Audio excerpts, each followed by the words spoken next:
Bueno, estudiantes, en este video vamos a resolver el ejercicio número 2 del taller 19, el cual nos pide representar gráficamente la función f e indicar su recorrido, ¿sí? Entonces, tenemos una función por tramos, donde su primer tramo está definido por una función exponencial y su segundo tramo está definido por una función logarítmica. ¿Sí? Entonces, lo primero que tenemos que hacer es traer a la memoria cómo son esas funciones y sus gráficas para después poder trazar un esbozo de f de x. ¿Sí? Entonces, tenemos aquí la expresión 2 elevado a x menos 1 más 1. Entonces, podemos ver como la incógnita está, la variable está en el exponente, tenemos una función exponencial de base 2. Entonces, tenemos que recordar que la función exponencial en base 2, a manera bien básica, es una gráfica de este tipo, ¿sí?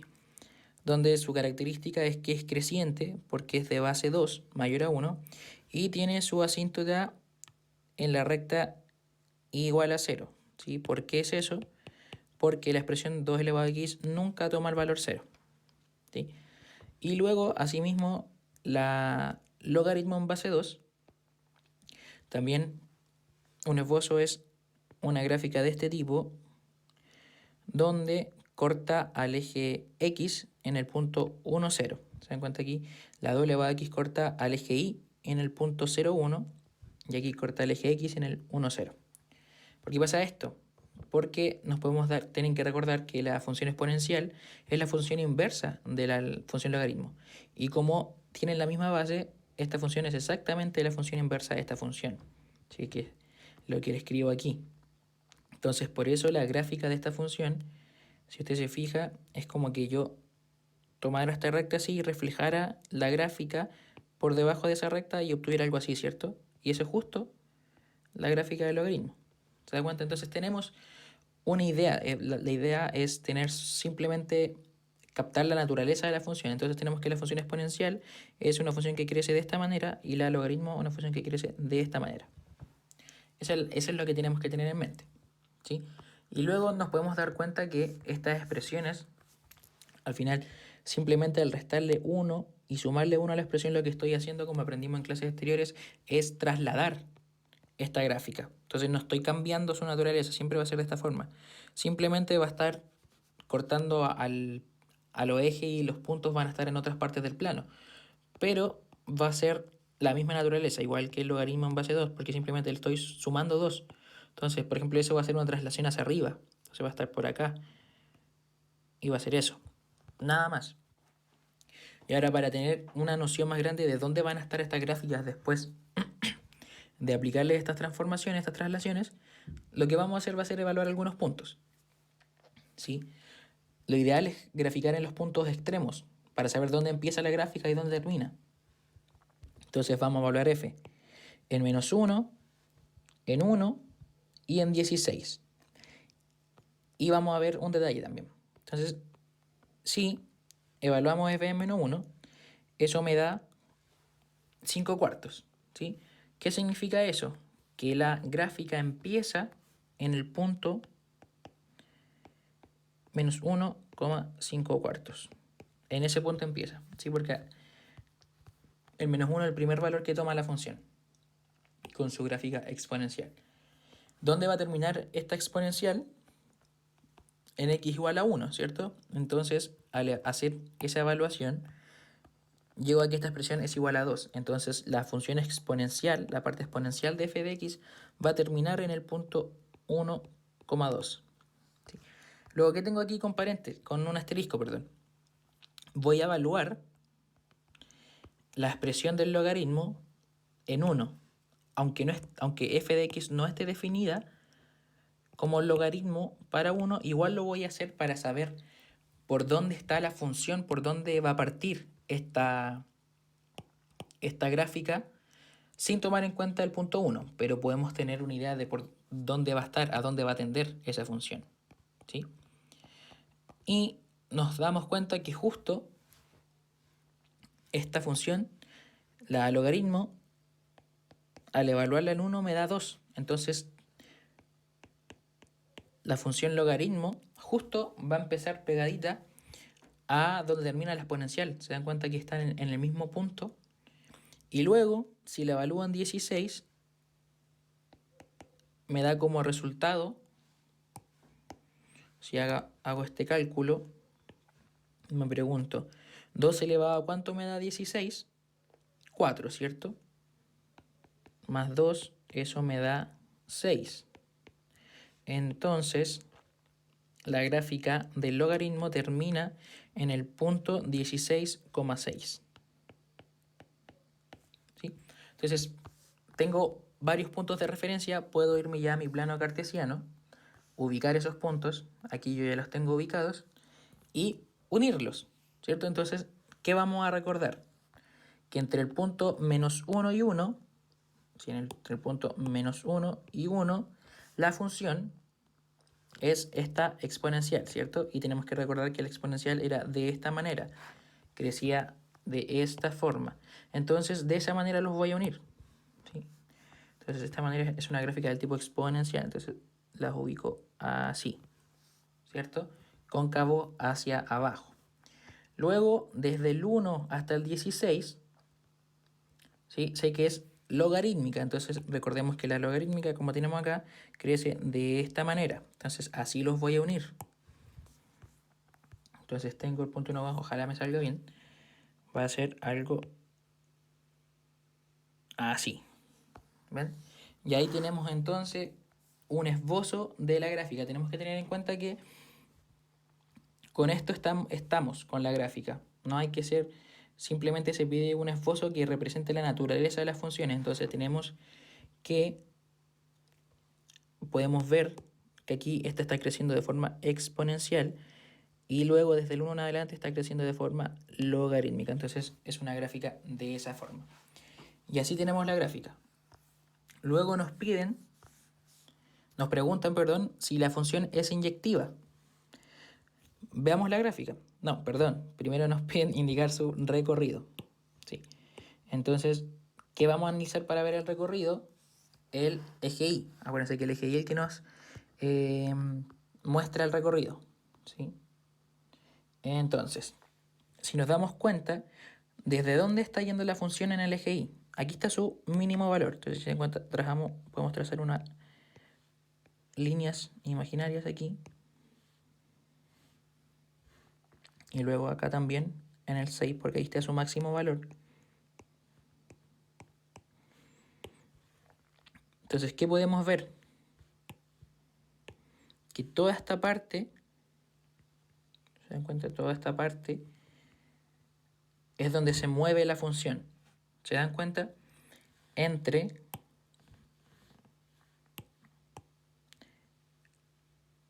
I igual a 6 y I igual a 5 cuartos. Ahí se mueve la función. ¿Ven? Y en cualquier parte del eje Y, entre 6 y 5 cuartos, yo me puedo encontrar con la función. ¿Se dan cuenta? Aquí, ahí me topo con la función. Aquí me topo con la función. Aquí me topo con la función. Entonces, toda esta parte del eje, toda esta sección del eje Y está cubierta por la función. O sea, todos estos valores de Y se encuentran con la gráfica de la función. ¿Sí? Entonces, de eso podemos deducir, ¿sí?, que el recorrido de F va a ser exactamente el intervalo que va del 5 cuartos hasta el 6, ¿cierto? Porque podemos ver que dentro de esos valores en el eje Y, la función toma valores, ¿sí? Y ahí estaríamos respondiendo por completo a la tarea A. Luego la B nos pregunta si es una función inyectiva. De la misma manera, analizando el gráfico, podemos ver que la función es estrictamente creciente, ¿sí? O sea, parto de acá y voy subiendo, ¿cierto? Entonces, ¿qué está pasando? ¿Qué significa que la función sea inyectiva? Que la función nunca toma el mismo valor en dos valores de x distintos. Entonces, por ejemplo, aquí yo tengo el punto 1,2. Significa que en el valor de x1 la función toma el valor 2. ¿Sí? Luego la función sigue subiendo hacia el infinito, porque así funciona el logaritmo. Entonces esa función nunca va a volver a tomar el valor de 2.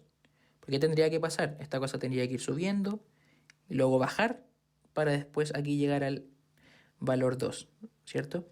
Y eso no va a pasar porque el logaritmo crece hacia el infinito. ¿Ve? Entonces, como crece hacia el infinito, nunca va a volver a bajar. Entonces, con eso yo puedo deducir que la función es inyectiva, porque nunca va a tomar el mismo valor 2 veces. Entonces, como f es estrictamente creciente, eso es una propiedad. Si una función es estrictamente creciente, podemos decir que f es inyectiva.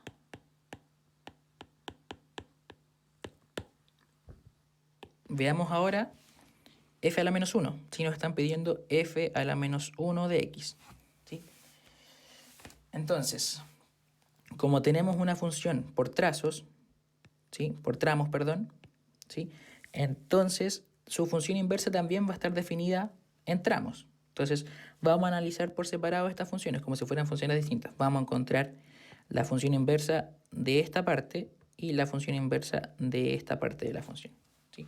Entonces definamos como primero f1 de x a la primera parte de la función, ¿sí? Entonces f1 de x es igual a ¿qué?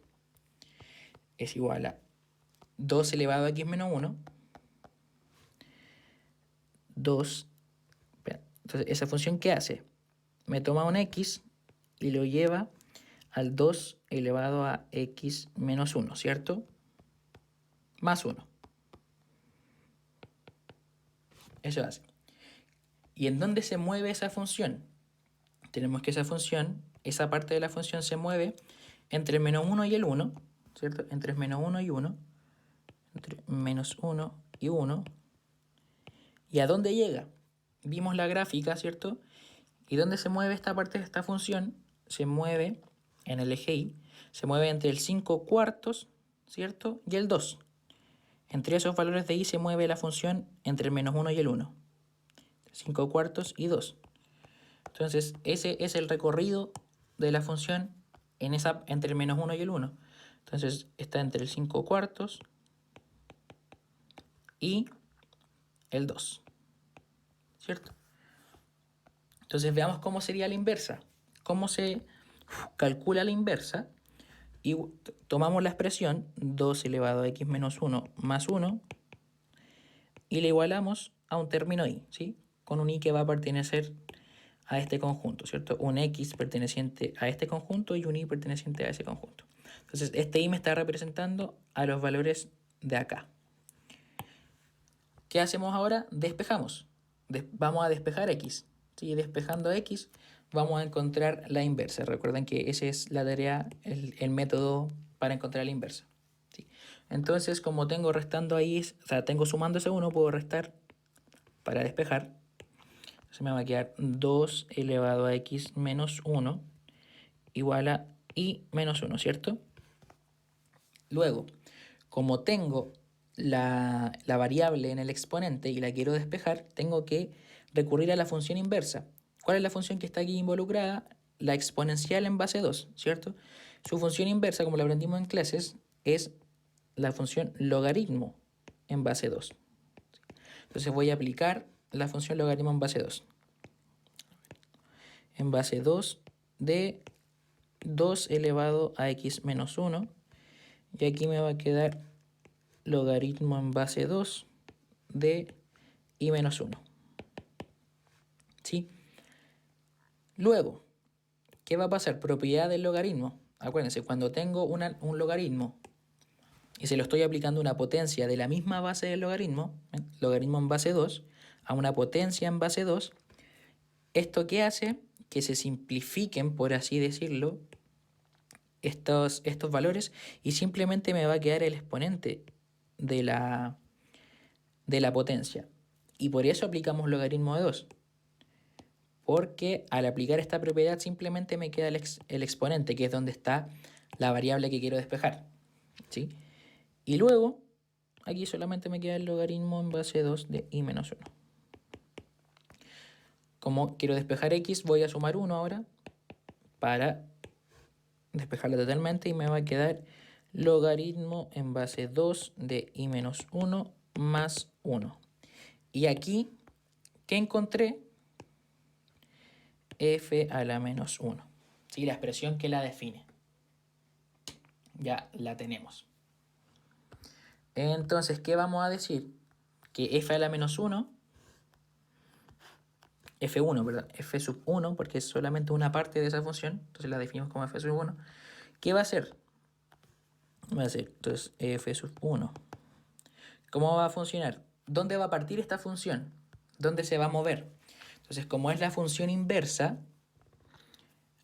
la función original partía en menos 1, 1 en ese intervalo y llegaba al 5 cuartos, 2, al intervalo que va del 5 cuartos al 2. Entonces, como esta es la función inversa, esta función va a partir en el 5 cuartos, en el intervalo que va del 5 cuartos al 2, y va a llegar al intervalo que va del menos 1 al 1, ¿sí? Porque es la función inversa.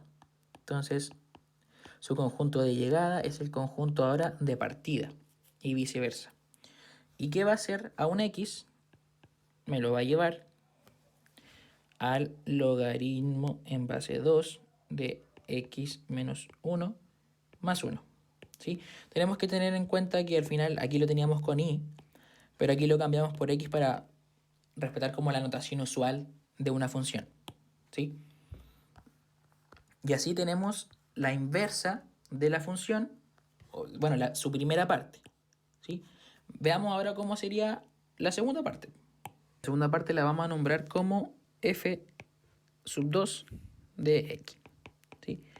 Entonces, esa función, ¿dónde se mueve? Se mueve aquí entre el 1 y el 16. Ese va a ser nuestro conjunto de partida para esta segunda parte de la función. ¿Sí? Entre el 1 abierto y el 16 cerrado. ¿A dónde llega esa función? ¿Dónde se mueve? Entonces vemos la gráfica aquí y podemos observar que se mueve entre el 2, ¿cierto? Y el 6 en el eje Y, ¿cierto? Entre el 2 y el 6 en el eje Y, en esta parte de acá. Sí, en el 2 abierto porque es estricta la desigualdad acá. Entonces su conjunto de llegada va desde el 2 abierto hasta el 6 cerrado. ¿Y qué hace esa parte de la función? Toma un x y lo lleva a la expresión logaritmo en base 2 de x más 2. ¿Cierto? Entonces ahora queremos encontrar la inversa. Entonces al igual que en la parte anterior, vamos a igualar un término i que va a pertenecer a este intervalo del 2 al 6 y lo igualamos a la expresión logaritmo en base 2 de x más 2. Así que, ¿qué hacemos? Despejar. Como tenemos el 2 sumando, vamos a restar 2.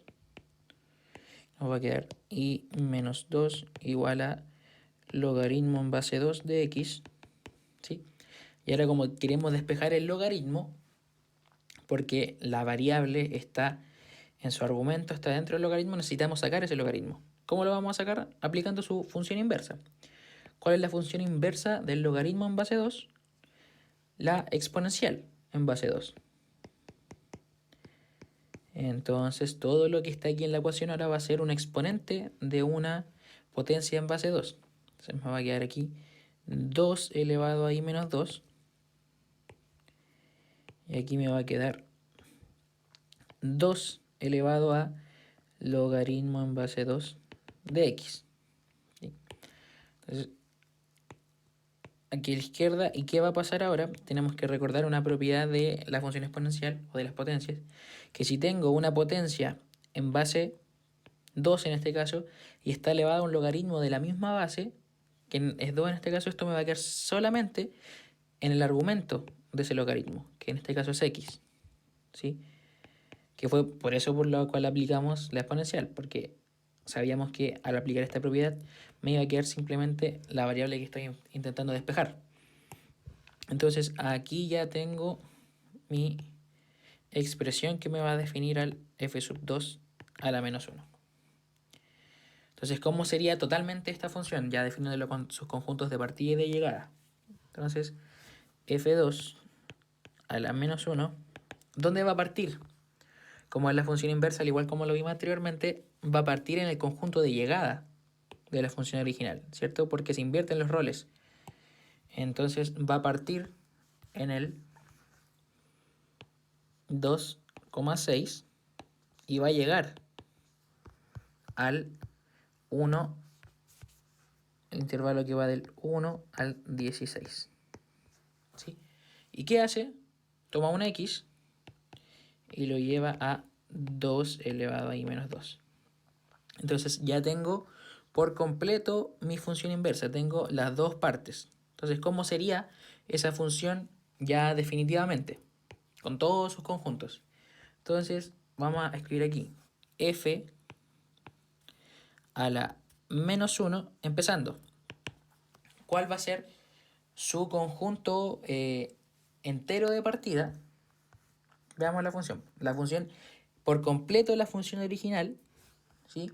La completa por su función original, su recorrido iba desde, aquí lo vimos, desde el 5/4 al 6. Entonces, como ese era el recorrido de la función original, ahora este va a ser el dominio de esa función. Entonces va a ir del 5/4, ¿cierto?, hasta el 6. ¿Y cuál era el conjunto de partida de la función original? Iba del menos 1 al 16, ¿cierto? Hasta ahí, desde ahí tomaba valores, desde el menos 1 hasta el 16. Entonces, ese ahora va a ser nuestro conjunto de llegada, ¿cierto? Porque es al revés. Entonces, desde el menos 1 hasta el 16. Esos son los conjuntos de partida y de llegada de nuestra función. ¿Y cómo se va a definir esa función? ¿Cómo son las expresiones que la definen? Entonces encontramos recién que teníamos dos casos, ¿sí? Primero va a ser logaritmo en base 2 de x menos 1 más 1 cuando el x se encuentra entre 5/4 y 2. Entonces, si el x está entre 5/4 y 2, y luego está definida como 2 elevado a x menos 2 cuando el x se encuentra entre 1 y 16. Perdón, entre 2 y 6. El conjunto de acá, de partida. Entre 2 y 6. Entonces, entre 2 sin considerarlo y el 6. ¿Sí? Aquí vamos a arreglar esto aquí y va el x. ¿Cierto? Y ahí entonces tenemos nuestra función definida por completo. Conjunto de llegada y de partida y cómo funciona su expresión dependiendo de dónde se encuentre la x. Y ahí tenemos nuestra función inversa. Y por último, la d nos pide hacer una composición de funciones entre la función f y la función g que nos dan aquí, de que está definida por la raíz cuadrada de x. ¿Ok? Entonces, vamos a trabajar con la d, que tenemos que va a ser f compuesta con g, ¿cierto? F compuesta con g. ¿Sí? Tenemos que recordar que eso es f de g de x. Entonces, si lo vemos de esta manera, se puede ver más claro que nuestra partida es la función g. ¿Sí? Entonces, vamos a partir teniendo en cuenta que nuestros x, ¿de dónde van a salir? Del dominio de g. ¿Sí? ¿Cuál es el dominio de g? Los reales positivos, incluyendo al 0. ¿Sí? Entonces, de partida sabemos que los x con los que trabajemos tienen que ser mayor o igual a 0. Esa es la primera condición. Veamos ahora cómo sería la función. Esto no es difícil. Si se dan cuenta, tenemos nuestra función x, cuando la evaluamos, valga la redundancia, en x. Entonces simplemente lo que vamos a hacer ahora es reemplazar todo lo que tenga x por raíz de x, puesto que estamos evaluando f en g de x, ¿cierto? Y eso es evaluar, reemplazar la x. Entonces, ¿qué nos quedaría? Nos va a quedar f de x, ¿cierto? Vamos a separar aquí. Ya. F de x va a ser, entonces, la primera parte, 2 elevado a raíz de x menos 1, ¿cierto? Si aquí igual hay una x, ¿se da cuenta? Entonces ese x también lo tenemos que reemplazar por raíz de x. Entonces, si raíz de x está entre menos 1 y 1. Y luego va a ser logaritmo en base 2 de raíz de x si la raíz de x está entre 1 y 16. Eso tenemos inicialmente. Veamos cuándo pasa eso. ¿Cuándo? Porque ya tenemos las expresiones, ¿cierto? Eso era la parte fácil. Veamos ahora cuándo raíz de x está entre menos 1 y 1 y cuándo raíz de x está entre 1 y 16. Siempre teniendo en cuenta que nuestro x tiene que ser mayor o igual a 0, porque tiene que pertenecer al dominio de la función de partida, que es g. ¿Ya? Entonces, analicemos algebraicamente. Aquí en un ladito. Veamos primero cuándo menos 1 es menor o igual a raíz de x y raíz de x es menor o igual a 1. Entonces, primera parte, raíz de x siempre va a ser mayor a menos 1 para cualquier valor de x, para todo x en los reales positivos, que es donde estamos trabajando. ¿Por qué? Porque la raíz de x siempre es positiva, entonces siempre va a ser mayor a menos 1 en particular. Entonces solo nos falta verificar cuando raíz de x es menor o igual a 1. ¿Se da cuenta? Entonces, ¿qué podemos hacer? Podemos elevar al cuadrado y raíz de x al cuadrado nos queda x y 1 al cuadrado 1. Entonces, estamos aquí con x menor o igual a 1. Entonces, esta expresión de acá va a ser 2 raíz de x menos 1 cuando x sea menor o igual a 1. Pero recordemos que también sabemos que x tiene que ser mayor o igual a 0. Entonces, intersectando ambas informaciones, nos queda, ¿cuándo pasa eso? Cuando x es menor o igual a 1 y mayor o igual a 0. ¿Sí? Lo acoté por arriba, lo acoté por abajo. Por arriba lo acoté con esta condición y por abajo lo acoté partiendo desde que x tenía que pertenecer al dominio de g. Eso para esta parte. Veamos para la segunda parte, que es cuando raíz de x está entre 1 y 16. Entonces, ¿qué pasa cuando x está entre 1 y 16? Entonces, ¿qué hacemos otra vez? Elevamos al cuadrado simplemente para poder despejar x. Nos queda x y 16 al cuadrado es 256. ¿Sí? Y ahí tengo mi segundo intervalo que no tenemos problema con él porque sigue cumpliendo con que x es mayor o igual a 0, puesto que estoy trabajando con x mayor a 1 en este caso. Así que no hay problema. Entonces, llevando esta información, ¿cómo nos quedaría f compuesta con g? Perdón, aquí era f compuesta con g. Nos quedaría de la siguiente forma. Las expresiones van a ser las mismas. Y ahora, ¿cuándo era esta expresión? ¿Dónde encontramos que iba a ser eso? Cuando x está entre 0 y 1. Y la segunda expresión, logaritmo en base 2 de raíz de x, cuando x está entre 1 y 256.